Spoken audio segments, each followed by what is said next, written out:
بسم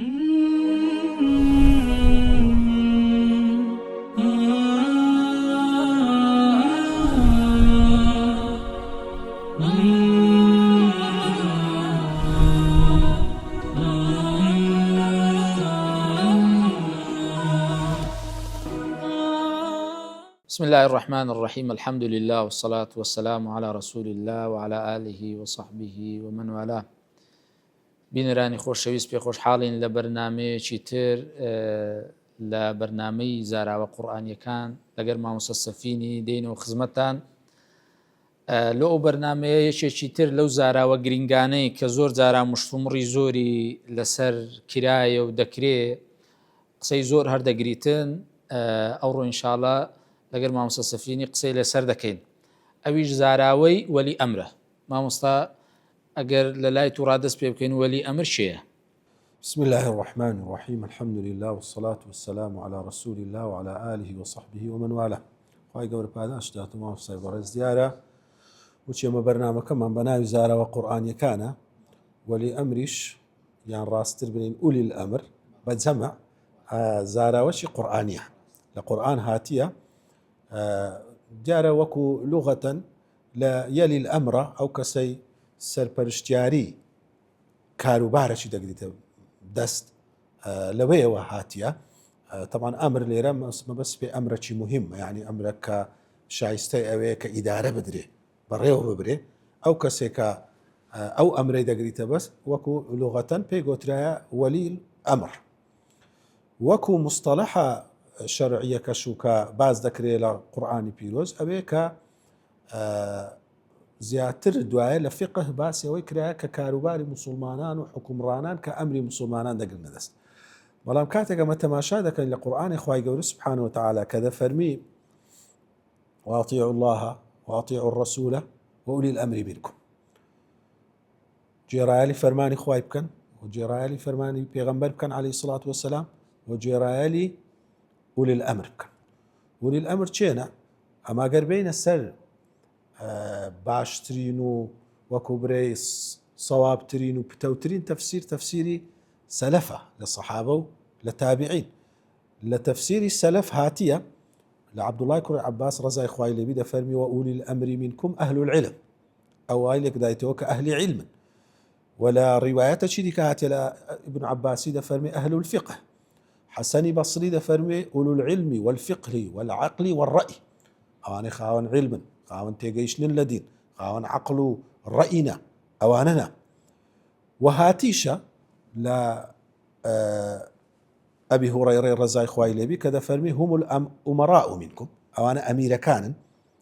یان ئومەراء السەرایە. لەبەرەوەی لێرە بە جەمع هاتیە، ئالۆ بە جەمع هاتیە. دەبێ ئمە پرسیار بکەین ئایا وەلی ئەمر یەک شەخسە و تەواو هەر ئەوە هەموو شتێکی لە وڵاتی بەڕێوە دەبا و کەسی دیکە نییە؟ ئەسڵ ئەوەیە بەڕاستی لە قورئانێکە هاتیە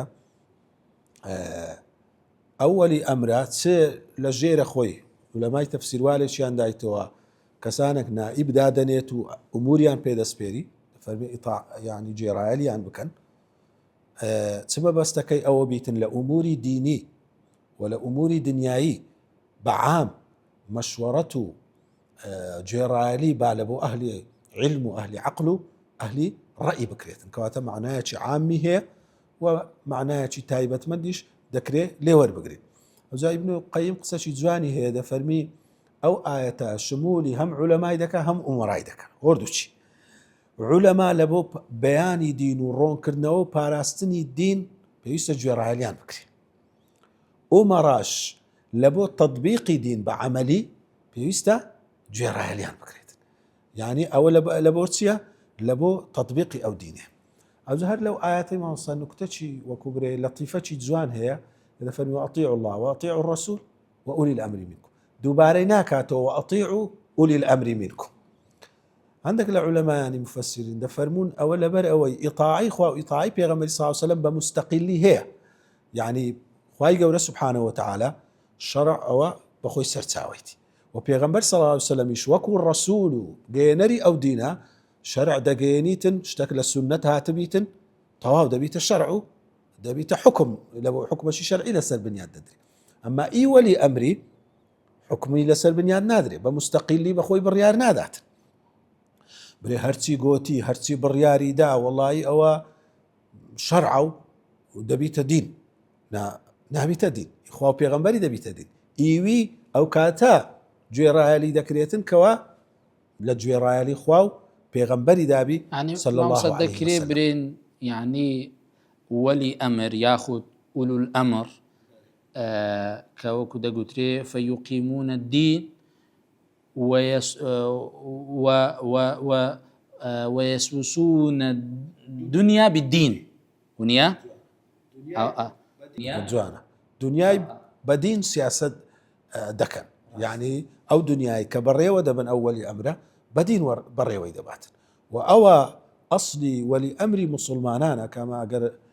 بگەڕێنەوە مەسەن بینەران لە حەڵقەی یەکەم باسی مەسەلەی تەمکینی دینی خوای گەورەمان کرد وەزیفەی هەرە سەرەکی وەلی ئەمری چییە تەمکینی ئەو دینەی خوایە سبحانه وتعالى لەسەر زەوی کاتە وەلی ئەمر وەزیفەی هەیە ئەرچی هەیە ئەرکەکە هەر ئەوە نیە وەڵا کاکە من دەسەڵاتدارم بە هەرچ ناوعی دەسەڵاتداری بکەم دەکەم ئەسڵ ئەوێ لە قورئانی وەلی ئەمر ئەو کەسەیە کە سیاسەتی دنیای بەدینی دەکات ڕاست وەڵام ئەستاوجا یعنی وەکو دەگوترێ ئولو الأمر ئیشەشی تەکلیفیە تەشریفی نییە یعنی کۆمەڵێک ئەرک و واجباتی هەیە کە پێویستە پێی هەربستیتن یعنی یەک لەو ئیشانێک کە زۆر زەڕورە لە ئیشی وەلی ئەمرێ کە حیفظی دین بی حیفظی دینی خەڵک و کۆمەلگا بکاتن حیفظی کە دەرێن دین مەبەسمان دین و ئەخلاق و ئەو قیەمە گرنگانەیە کە لە ناو کۆمەلگا هەیە و هەروەها کەفا ئەو قودڕەتیشی هەبی یعنی نەک وەکو دەرێ وەکو زانان دەفەرمون زۆر لەو سوڵتە و دەسەڵاتدارانەی ئێستا کە پێیان دەگوترێتن یعنی تەوزیفی ینی هەر وەکو وەزیفەیەک لەسەر کورسی دەسەڵاتدانرایە ئەگەرنە لە ئەساسدا ئەمری خۆی بەدەستبی یعنی لەلایەشکە ئەمری لە بۆ دێت ئەجە کەواتە دەبی قودڕە و کەفاعەتی هەبیتن بتوانیتن ئەو ئەرکەی ممارەسە بکاتن و هەروەها خاڵەکی دیکە عەدالەتیشی هەبی ئەو کەسە نابی زاڵم بی نابی زوڵم لە خەڵکو لە کۆمەلگا و هەر خەمی خۆی و بنە ماڵە و چاردەوری خۆی بخواتن بەڵکو دەبی کۆمەلگا هەر هەمووی بە یەک چاو تەمەشا بکە وەکو ئیمامی ئەبوبەکر فەرمووی ئەمن ئەوە ئێستا کە کرایمە وەکو لە پاش پێغەمبەری خوا صلی الله عليه وسلم ئەگەر وەکو گەورە ئەگەر شتێکم هەبوو تەواو بوو پشتگیریم بکەن ئەگە هەڵەکم کرد ئەوە نوسح و ئیسلاحە چاکم کەنەوە نییە کەواتە زۆر گرینگە وەلی ئەمر ئەو نەوعا یعنی ڕوحیەتەی هەبیتن بەرامبەر شەعب و بەرامبەر دەوروبەرەکەی خۆی بەس ئەو خاڵەش لەبیر نەکەین کە بەڕاستی ئەسڵ ئەوەیە وەکو ئیسلام وەلی ئەمری موسڵمانان و ئەوی بە حەق و مافی خۆی وەلی ئەمرایەتی دەکاتن بە مەرجی خۆی مافەکەی ئەوەیە کە ئیتاعی بکرێ ڕاست لەبەرەوەی کە ئەمە فرمودەمان زۆرە کە ئەو مەرجانەی لێ هاتە جێ ئەو کاتی ئیطاعی واجب اسمعوا وأطيعوا وإن أمر عليكم عبد عبشي كأن رأسه زبيبة بعبدش عبشيش رشتارا أمير تانبيتن سمعوا إطاعي بك أجل الروايات تشيدي كهاتي أدواء ديك لبرزكي بعزكين إن أمر عليكم عبد حبشي مجدع فاسمعوا له وأطيعوا ما أقامكم يعني ما أقادكم بكتاب الله ما دام أمقوي بكتاب إخواي قورا الرواندو سەرپەرشتی کرد و پێشەوایەتی کرد بە کتێبی خوای گەورە و صحابەی پێغەمبەری صلی الله عليه وسلم بەیعەتیان دایتە پێغەمبەری صلی الله عليه وسلم كعبادة كرسام الدفرمي بايعنا رسول الله صلى الله عليه وسلم على السمع والطاعة في منشطنا ومكرهنا وعسرنا ويسرنا وعلى أثرة علينا بيعت من داية كما السمع طاعي بكين بجي بكين لا وقت خوشي من وكودلو نفس هەندە بڕیار هەیە پێمان خۆشە دەردەکرێ هەندێک هەیە لەسەر نەفسمان قورسە بەڵام لەگە شەریعەت نابی تێک بگیرێ بەس وەکو نەفسی من مژینە لەوە من زەحمەت بیتە دەبی هاتو ئەتو سەمع و تاعەت هەبی أو زە وعسرنا ويسرنا لە دەرێم چینە تطبیقی ئاسان بی یان تطبیقی زەحمەت بیت لۆ من نابی ئەسڵ ئەوەیەکەوە بەڕاستی ئەوانش مافیان هەیە کاتێک کە وەلی ئەمری حەقیقی بوون بەڵام ئەو مافانە هەمووی مشروطة هەر لە کۆتایی ئەو فەرمودەیە دەفەرمیتن إلا أن تروا منه كفرا بواحا عندكم من الله فيه برهان ئەگەر کابرا کوفری لێ دیترا ئەوە هەر هیچ لەبەرەوەی غەیرە مسلمان ویلایەتی نییە بەسەر مسلمانی یان حاکمە چیشکەوە وەکو برێ دەسەڵاتەکەی و هاتن و چوون و دانرابیت و وەزیفەتەکەی لەلایەن کافرەچی بیتن ئەوە هەر حکمی وی وەردەگریتن بەڵام چی باسمان کرد ئەو مەسەلەی مەرج زۆر مهمە ئایا ئەوە سەمع و تاعی دەبی بکرێتن بەڵام بە چ مەرجەچی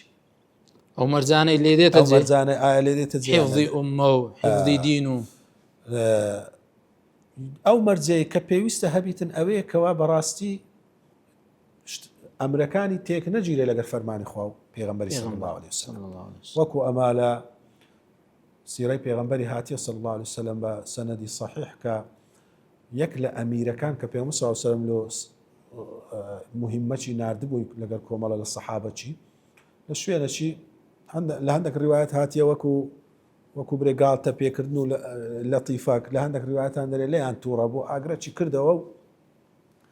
گوتی ئەمن ئەمیرتان و دەبی هەرچ برێن بە گوێم بکەن خۆبایەنە ناوە ئاگرێ یعنی مەبەستیشی نەبوو خۆبایەنە ناوە ئاگری بەڵام چی برێ مشاوەشی کردن دەی هەندێکیان گوتیانەوە ئەمە لە ئاگری هەردەین مسلمان بووینە لەوەی تووشی ئاگری نەبووین کو خۆبایەنە ئاگری هەندێکی شا خەریک بوو مشاوەش بن بەڵام دوای ڕەیاناتە سەرەوەی کە نەکەن دوایە کە گەڕانەوە لە لای پێغەمبەری صلی الله عليه وسلم فەرمووی ئەگەر خۆتان هاویش بایە ناو ئاگرێ هەتایە لە ئاگری دەبانەوە لا طاعة لمخلوق في معصية خالق نابي طاعة مخلوقك بكري لمعصية خالقي سبحانه وتعالى كواتا أو سمع طاعة لبو سركردي مسلمانان مشروطة بوي كوا أمركي بيتواني أمري شريعة نبي سنورة چی هي سنورة كي خوي نبزندريت اللي أو مرزا جرينجا تبغين سو كهندك كسواتي جيشتي كأنما وشي أو كاكا أو بەجێی ئەهلی کوفر هەڵدەستی بدادنیشی ئەمیرە بەناوی مسلمانە لەگەر بەرەی ئەهلی کوفر دژایەتی ئەهلی ئیمان دەکات هەرچی فسق و فزور و خراپەیە لە وڵاتەی براو دەکاتەوە ئەگەر کەسێک دەنگ هەر ببڕی برێ کاکە بەجێی مەکەن لێ ڕاست دێتن کاکە ئیسمعوا وئەطیعوا سەمع و تاعی دەبی بکەن ئەوە دینە ئەوە ئیسلامە کاکە ئەو دین و ئیسلامە ئیمەوچی شیعی نییە لە غەیری خوا و پێغەمبەری صلی الله عليه وسلم کەسی دیکە مافی شەریعەت دانانی نییە ڕاست ئەسا هەیە گوێم لێ بووە مەقاطعی ڤیدیۆم دیتە وچی ئەوەی کانەما سەرکردە وەلی ئەمر شریعەتی دادنێ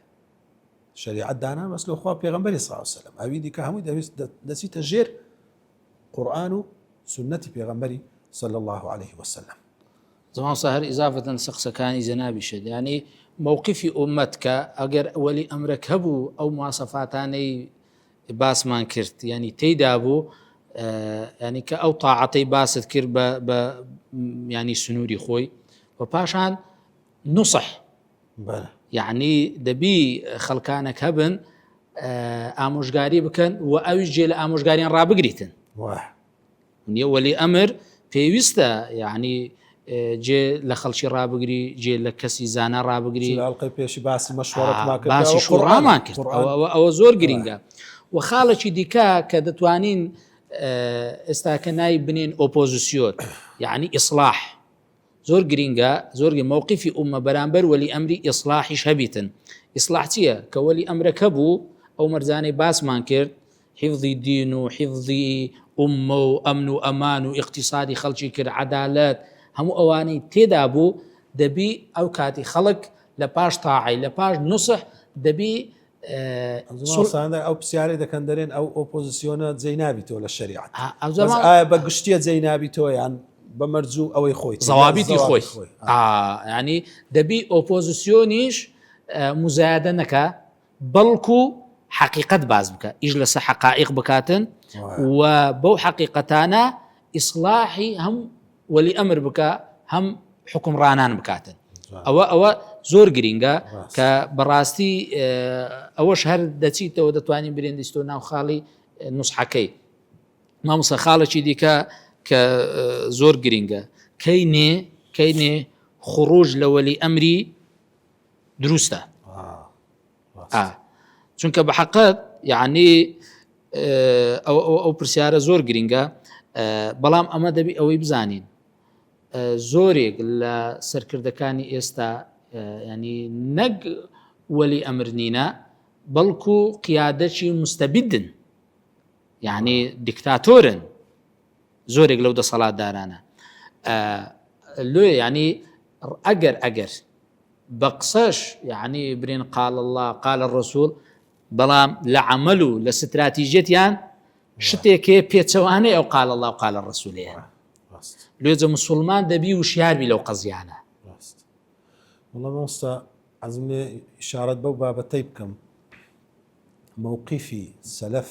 لە سەحابە و تابعین تابعین سێ قڕونی مفەضەلە سێ قەرنە چاکەکە چ بووە لەو بارەی چونکە زۆر جاران هەندێک شت دەگۆترێ بە ناوی موقفی سەلەف کە ئەگەر کەسانێک بە عیلم بە عەدل بچنەوە سەر مواقفی سەلەف دەبینن ئەوها نییە شێواندنی تێدایە ئەوەلەن کە سەحابە و تابعین لەگەر ئەوەی نەکەوە مسلمان و وڵاتی مسلمان بپارێزرێ و سەمع و تاعە هەبیتن ئەوە ئەسڵە و بەو شێوێش جوڵاینەوە ئەوجا بەس مەسئلەی خروج دەرچوون طبعا مەسئلەی خروج جیاوازە لە مەسئلەی ئینکار ئەوە دوایە باسی دەکەین نەهی لە منکرات و قسەی دەکەی و ئەوجا بە عەلەنی بیان وەڵا لۆ باسی ناکەی مامۆستا یعنی مامۆستا ئێستا مەفهومی خروج لەگەر ئینکاری جودایە خروج ئەوێ ئەتوو بە سیلاحەوە بە هێزەوە دەربچی لە حاکمەچی یان ئەگەر هێزی شت نەبوو برێکاکە تو حاکیمە من نی و ئێعترافت پێ ناکەم هیچ ئەتو حاکم نی و ئەو وڵاتە و ئەو سیستەمە لەکنە من هەمووی مەرفوزە ئەوە خروجە وەکو پێشتر پێیان دەگوترا بوغات لە مستەڵەحی شەرعی کە دەردەچوون لە سەمع و تاعە و لە حاکمەچی یعنی دەیانگوت و بەیعەت نییە وەکو خەواریج دەیانگوتە ئیمامی عەلی تو بەیعەتت لەسەر شانی من نییە بەڵام زۆر سەحابەی دیمان هەیە مەواقیفمان هەیە ئێستا ئەگەر کاتەکە بەش ناکاتم مەواقیفمان هەیە سەحابە گوتیتیان ئەتو حاکمیشی ئیمامی عوسمان ڕەزای خوای لێبی ئیمامی عومەر ئیمامی ئەبوو بەکر ئیمامی عەلی ڕەزای خوایان لێبی لە پاشەوان معاویە ڕەزای خوای لێبیت وتیانم بۆ حاکم بەیعەتیشیان داینێ وەلێشیان دەرنەچوینە بەڵام بە ئاشکرا لەسەر مینبەرێ لەبەرەوەی وەزعەکە وای خواستیە ئینکاریان کردی ئینکار ئەوێ ئەتوو بەس دەرێ کاکە فلانە ئیشت دەکەی ئەو ئیشە لەگەر شەریعەت یەک ناگریتەوە فلانە ئیش دەکەی ئەو ئیشە لەگەر شەریعەت یەک ناگریتەوە ئافرەتەك لەناو خوتبەی نهاتکە ئیمامی عومەر ویستی ئەوەی دابنێتن مارەی لە بۆ ئافرەتان دابنێ بەدەنگ هات گوتی خوای گەورە داینە نایە ئەتو کو دادنێ عومەر ئیمامی عومەر نەیگۆ دوایە دەبا بە سەڕی بە یەکنە من وەنیا گوتی ئەو ئافرەتە ڕاستی کرد عومەر هەڵەی کرد ئەوزە لەو سەحابە بە ڕێزانە وابوو بیتن لە حاکمی دی کە شت ڕوویدایە سەحابە و تابعین بەدەنگ هاتین جاروێ لە ناو خوتبەی یان لە ناو مەحفەلی خەڵکی موقفەی هەتا فقهی بووە موقفەی شەرعی بووە ئیبن مەسعود مواقفی هەیە یعنی ئەوە دەتوانرێ بکرێتە کتابێک کە لە چەند شوێنە بە ئاشکرا سەحابەی پێغەمبەر عەلەیهی سڵات وسلام یان تابعی بە جواب هاتینە بە ئاشکرا لە پێناو مەسلحەتێکی گەورەتر نەگەوەی عەبڕبی مەسلحەتێکی گەورەتر کاتە ئەوەی برێی بە هەموو نەوعەشی جائز نییە ئینکاری عەلەنی کابرا ئێستا لەو سەردەمەی کابرا لێ ناگەڕێ بیگێ و شتەکەی دەکاتن زاروێ بە حەقیش دەکاتن لەسەری مصرەوە ئیشەکەی زۆر گەورەیە ئەتوش ملزەم دەکات ملزەمت دەکاوە زۆر گەورەشە لادانەکەی گەورەیە کەسیش بە جواب نێتن برێی لا بە سڕیش کەسی نەگاتێ وچی گوتمان لە منهەجی سەلەفی صالح ئەسڵ ئەوەیە ڕاست ئەگەر پێت بکرێ و بتوانی کابرایەک بەتەنێ ئەو قسەی بگەینی تەحاکمی پێویست ناکە بە عەلەنی بری سات و غەڵەتەکەت لە من دیت ئەگەر بزانی ئەمن هەر بە قسە چی بە من برێ ماوسە سەفی وڵا ئەو شتە ئەو هایە ئەمن دەگەڕێم و چ پێویست دەکە لە ناو دوو کەسان وەبری مادەم زانی دەگەڕێمەوە ڕەجار وایە لەو موقیفەی پێویست دەکا بە سڕی بری لۆ حاکمیش ئەسڵ ئەو هایە بەس ئەگەر زانیت وڵا ناگەڕێتەوە و چەندان کەس پێشی گۆتیە و تەقەی سەری دێ ئەوە نا لێ ئەو مووقیفە تێکەر نەکرێ ئەوجا ئەو خروجش ماوەسا مووقیفی سەلەف لەبارەی ئەگەر کابرایەک کافر بی ئەوە هەمووی متفق و ئیجماعی لەسەرە هیچ عهد و بەیع و پەیمانێکی نییە وەلی ئەمر نییە ئەگەر کابرایەک مسلمانیش بوو بەڵام لە ئەرکە گەورەکانی دینی ڕای نەپەڕاند لە سەرەتادا سەحابە مووقیفیان وا بوو کە ئەوەش وەلی ئەمر نییە لۆیە ئیمامی حوسێن ڕازی نەبوو لۆیە عەبدوڵای کوڕی زوبەیر ڕازی نەبوو وەزۆر سەحابەشی لەگەر بوو کەواتە هەر مسلمانیش بوو خروجی لێ کرد بەڵام دوایە کە هەندێک جەنگ و فیتنەوانە دروست بوو عولەما هاتنە سەر ئەوەشی کە هەندێک گوتیان کە بە ناوی بە ئیجماعیش هاتیە لە لای زۆر عولەمایان گوتیان کاکە حاکم مادام مسلمان بیتن فیتنەی گەورەی لێ دەکەویتەوە کە کەسانێک خروجی لێ بکەن دەبی هەر سەمع و ئیطاعی بکرێتن هەندێک عولەما لەو فتوایی تەفسیلیان دایتێ گوتیتیان ماوەسا گوتیتیان ئەگەر بزانی فیتنەکە خراپەی زیاترە لە چاکەی ئەوجا ئەو کاتی ئەو حاکمە مسلمانە کە زاڵمە و کە ئیشی گەورەی خراپەی دەکات و حکومەکەی بە جوانی پێبەڕێ ناکرێت ئەوجا لەو کاتی دەبی مسلمانان ڕازی بن ئەگەر نا بزانن وەڵا بەبێ فیتنە بەبێ ئەوەی زەرەرەی گەورە بکەوی ئەوە لا دەچیت و یەکەشی لەوی باشتر دێ لە سەریان واجب دەبی ئەقوالی سەلەف تابعین هەمووی لەسەر ئەوەیە کە ئەمە باسمان کرد و ئەقوالی عولەماش دیارە سار وەکو کۆتایی و کاتەکەمان بەرەو کۆتایی دەچیتن ئەو جیاکاریە زۆر گرنگ بوو یەکەچی دیکە لەو خاڵانێکەوە خروج لە وەلی ئەمری ئەگە کوفرەی بەواحی لێ بەدەرکرد کەواتە ئەسڵ وایە وەلی ئەمری مسلمانان لە مسلمانان بی چونکە لە ئاەتەکەش سەرەتا دەفەرمێ وەولی ئەمری منکم کەواتە غەیری مسلمان وەکو کەسی یەکەم نابی دەسەڵاتداری کۆمەلگایەک بی کە زۆرینەیان مسلمانن ئەجا ئەوە وەکو خاڵک یعنی یەکەچی دیکە لەو مەرجانێک کە لە وەلی ئەمری هەیە دەبی مسلمان بی و فعلەن لە عەمەلیشیدا ڕەنگ بداتەوە نەکەر بە قسە بیتن و چونکە ئەگەر کوفرێکی بەواحی لێ بەدەرکەت کوفرێکی صریح لا يحتمل التأويل کە تەئویل هەڵنەگریتن ئەو کاتێکەوە خروجی دروست دەبیت نییە بەڵام ئەگەر کوفرەکەی يحتمل التأويل ئەوە شتێکی دیکە وەکو عولەما قسەی زۆریان لەسەر ئەو بابەتانە تەفاسیلەکی تێدایە یاخود ئەگەر هاتو وەکو جەنابەت باست کرد خروجەکەی لە بۆ یعنی دەبۆ مای ئەوەی کەوا تحقیقی یعنی مەصلحەتێکی ئەکبەرتر تحقیق دەبوو ئەو کاتەش عولەما ڕێیان پێدایە و کاتێکیشکەوە زوڵمی هەبوو یاخود ئەمری بە معسیەت هەبوو وەکو جەنابەت باست کرد کە پێغەمبەری خوا صلی الله عليه وسلم دەفەرمێ لا طاعة لمخلوق في معصية خالق جا بەڕاستی مامۆستا هەمووش لە کۆتاییەکەی بوونی ئەو وەلی ئەمرە و ئەو مواسەفاتە و ئەو شەرت و ئەو هەموو قسەیە هەمووی لۆ ئەوەیە لە پێناوی دادپەروەری و پاراستنی ئەو دادپەروەریەوە لەناو ئومەت جگە قسەکرد ماوی مامۆستا قاسیدا سەرچەی تحقیق ئەو گرنگە قاسیدانەی ئەگەر تحقیق نەکرد ئەوە مشکلەیە بەڕاستی یعنی ئەوە خوانە خواستە تەحریفی دینی کردەوە ئەوە کێشەیە بەڕاستی ستەکانت خۆش مامۆستا ئەگەر شتەکرد نەمابی کۆتایی پێدەین جزاکم الله خێرا بینەرانی بەڕێز و خۆشەویست لێرەدا دێنا کۆتایی ئەڵقەی ئەو جارەشمان وصلى الله على سيدنا محمد وعلى آله وصحبه أجمعين والسلام عليكم ورحمة الله وبركاته